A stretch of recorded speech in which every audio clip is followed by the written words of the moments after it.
Hello students. So this year's GS mains paper, especially in GS paper 1, we see that how the questions on society, they have taken a very dominant position, and the questions are in the tune of almost 100 to 110 marks. Now, that is a big thing, and the kind of questions that UPSC has put forward, they are not very you can say traditional kinds of question. I mean, they have used certain terms like globalization and all, which is directly in your syllabus, but even in that they have tried to integrate the topics. They have gone for understanding your basics, but at the same time they are expecting you to integrate those concepts with the emerging issues, etc. So uh, in this discussion, we are not going to discuss model answers or anything. It is just to bring forth the importance of reading newspapers and doing your NCRTs correct. Now, why I say that, we will see meanwhile. First, if you see the questions like demographic winters and all, see, this term is not directly mentioned in your NCRT, but when you do Indian Society book of NCRTs, your class 12th book, whereby they have actually talked about your demographic transition theory. They have used a lot of demographic pyramids and all, and they have also given a very graphic representation of how within India also there are two kinds of India. One India is experiencing the stabilization, in fact decline in fertility rates, so much so that the states like Kerala and all, they are below the total fertility replacement level. And there are few urban pockets in India that are actually seeing the decline of sex ratio, the decline of fertility to such an extent that they are almost comparable to the developed world, which we say Japan and all. But in between, there are debates around, say for example, whether should we have two child norm, or like recently China, it is again asking its citizens to go for 3 children instead of one or two. So all these debates are emerging debates, and every now and then you will keep reading news articles on them in newspapers. So for example, demographic winter, even before this term became famous, or even before they started asking questions, it became a dominant theme. There have been books written on it. For example, What to Expect When No One is Expecting, America's Coming Demographic Disaster. It's by Jonathan V. Last. Now, all these books, you can just read a review if it's possible with you. The Hindu also comes up with regular book reviews, and they have also started giving the very important concepts that can be used. For example, recently Hindu came up explaining what is harm principle.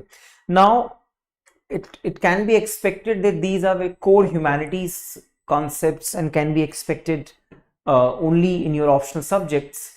But if Hindu is trying to cover these things, if the newspapers are trying to cover these concepts, there is no problem in reading them, because it will eventually help you with your essays also. You can pick some good language, some good quotations and all.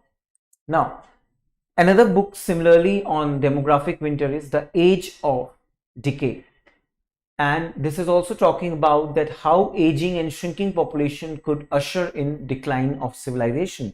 Now, in such questions, irrespective of the fact that it was 10 marker, 15 marker, you should always try to make diagrams and all, because in your NCRT itself they have given demographic pyramid, they have given the demographic transition theory in a beautiful graphical format.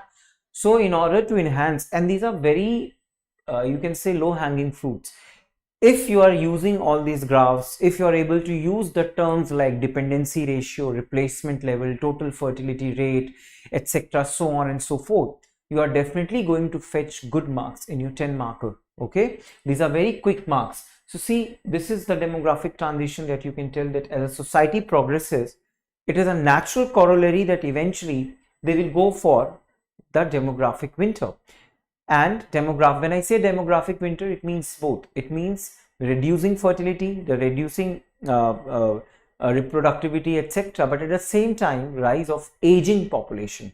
So यहाँ winter से you could take a wild guess that winter is actually implying old age, aging population, and at the same time it also means shrinking population, because in most of the global north they are experiencing this.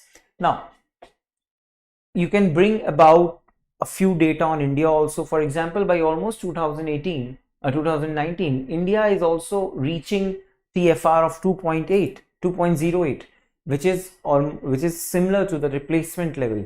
Okay, so you can bring all these data, and you can also emphasize upon the importance.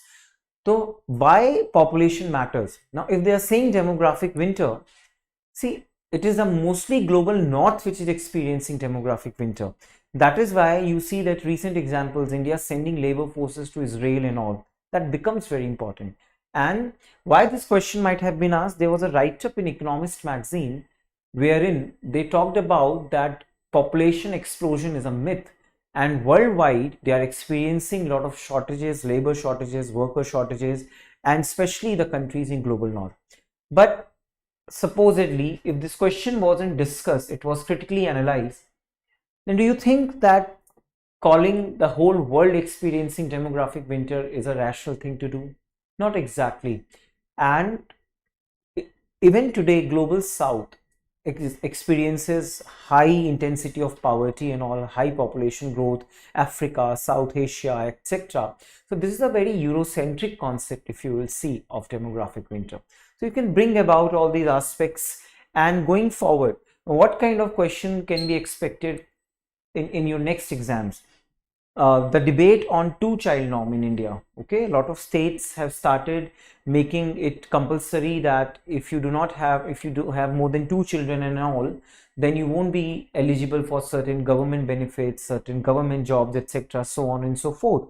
Now you can pick all these topics and issues from here itself. So demography, population, etc. is a very hot topic for UPSC. Okay, see, you could have made all these demographic pyramids and all, it would have fetched you good marks. Now second question, why do large cities tend to attract more migrants than smaller towns? Discuss in the light of conditions in developing countries. Now this is a very straightforward question, that because of push and pull factors, it is the cities which lead to urbanization, migration and all. But then again, this question is talking about discuss in the light of conditions in developing countries.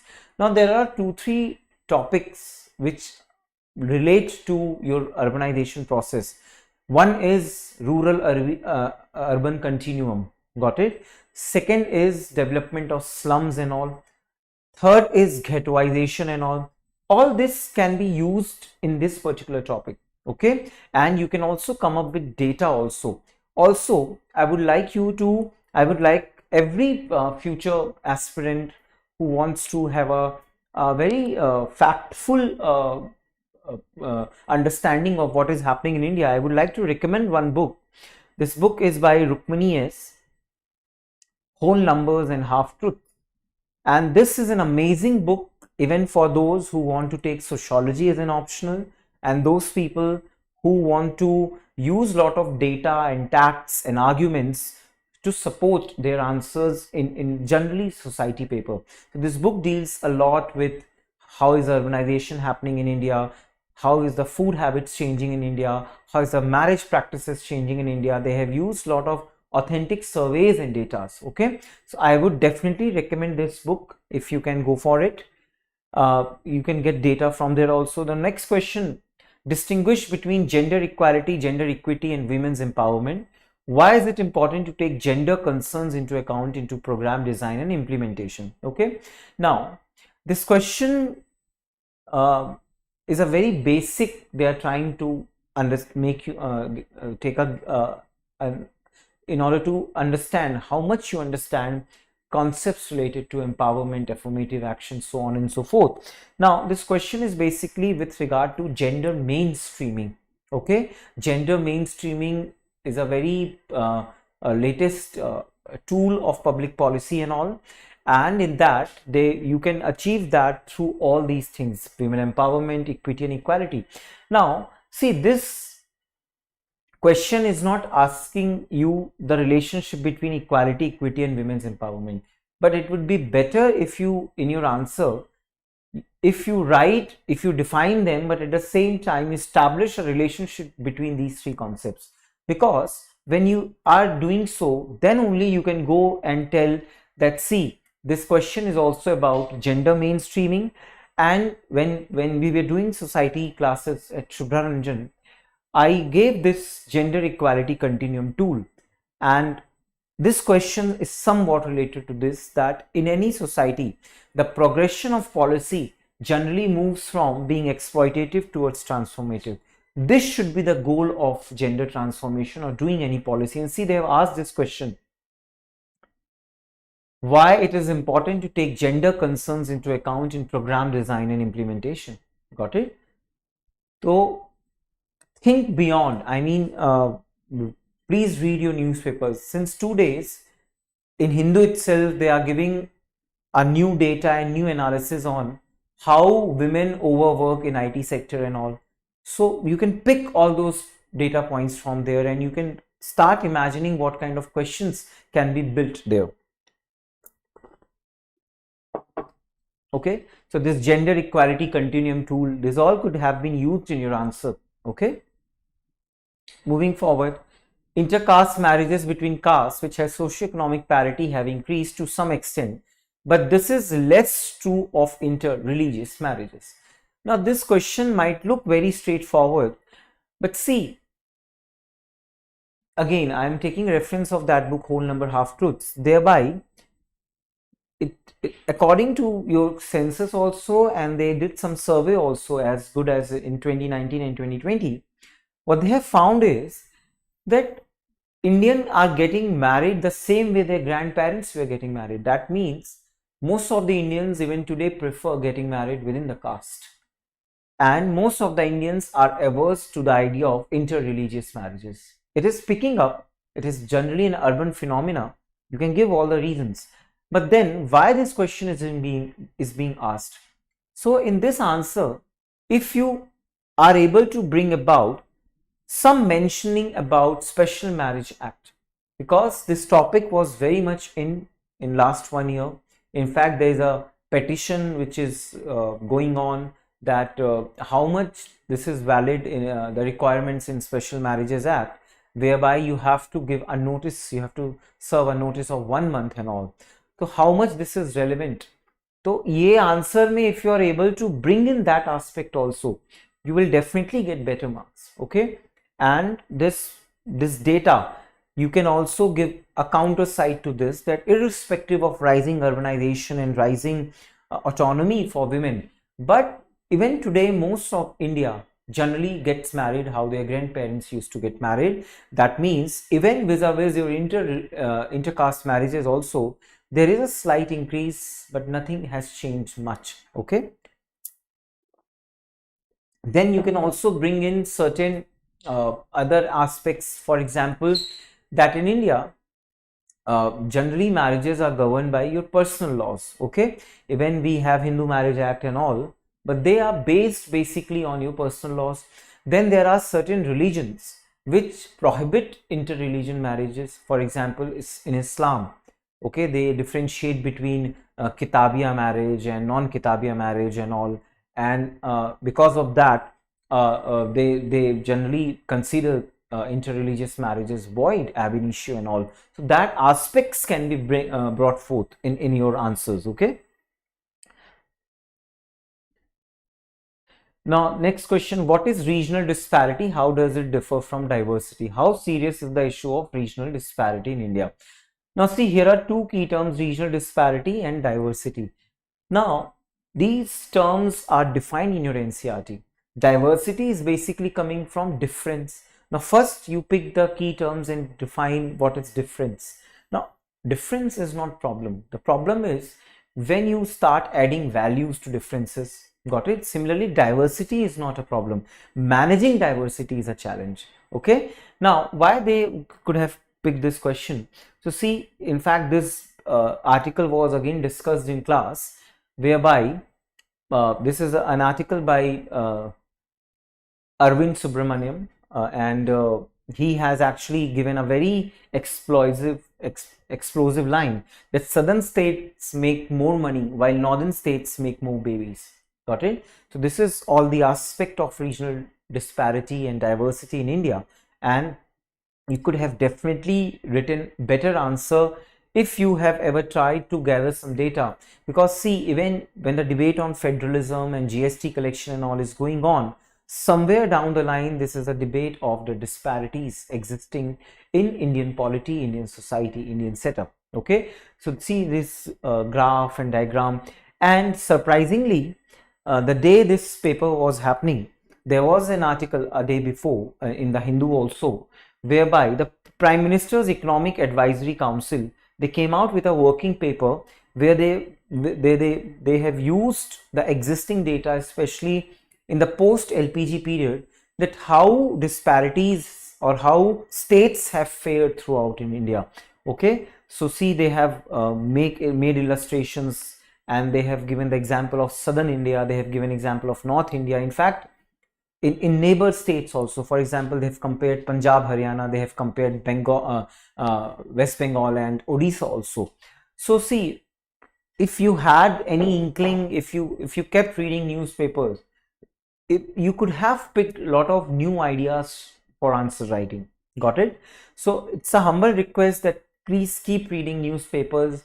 It won't take much time, like it hardly takes 30-40 minutes. At least you will be abreast of what kind of issues and questions can be picked from here and there. See, this is a very short read of some 17 pages. I will definitely suggest, because now next year they can ask you a question, maybe in paper 3, that how does or how Indian states have performed after the liberalization period, or give a comparative analysis of performance, economic and societal performance of state in the post LPG era. Got it? So this is how you can frame your own questions, because